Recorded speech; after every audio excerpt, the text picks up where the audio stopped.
noticed that the Indian dance is one of the performers, and so I've always sort of been interested to see how I could collaborate with a practitioner like Mrs. Bhaskar, and also in a art form, a performance art that is of interest to me personally. So, when I saw the slate of who's performing, I said, oh, is there any chance that I can work with the Indian dance?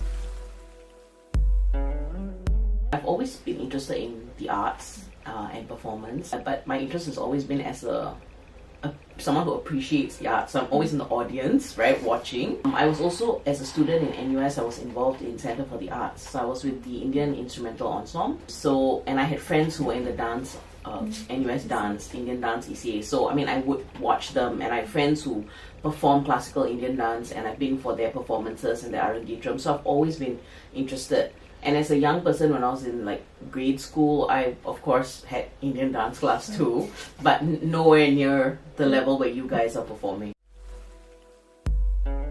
I think people have a very particular understanding of what the subject geography is. Most people think of geography as a subject that has to do with the physical environment. And if they think about human environments, you think about things like agriculture, urbanization, urban planning, right? And so it's not so much about the scale of the body and what individuals do in spaces, right? So I think as a social and cultural geographer and as a feminist geographer, my focus has always been on the scale of the more intimate, meaning individuals, the body, and how the body is a tool for politics, right?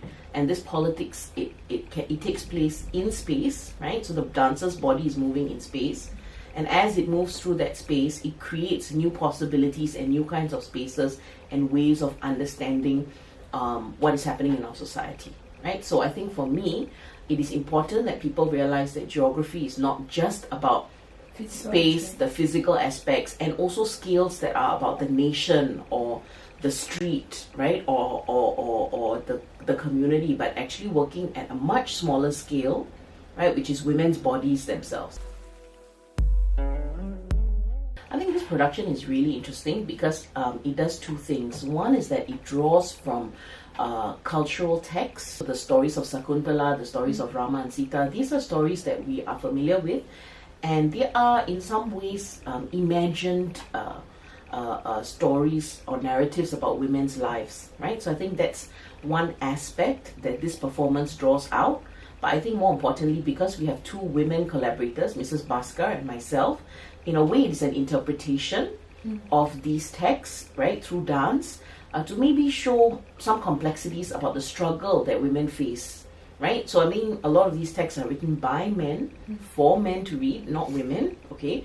And so when you have a dance, a choreographer and a creative partner approaching it from the women's perspective, then hopefully we get to pull out some of that. There are also poems that are more located more in sort of modern times, right? So if we look at the poem by Bharatiyar, it's about women and nationalism and the role women play in the state sort of agenda, right? And those poems, women are celebrated as having a role to play, right?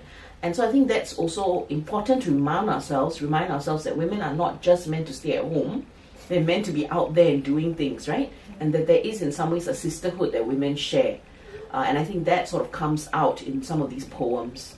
So I think I like that the sort of scenes that we pull out draw from sort of imagined cultural past, right? As well as more contemporary issues, right? And because two of us are women, in some ways we bring our own sort of interpretation from a woman's perspective of what this is. Right?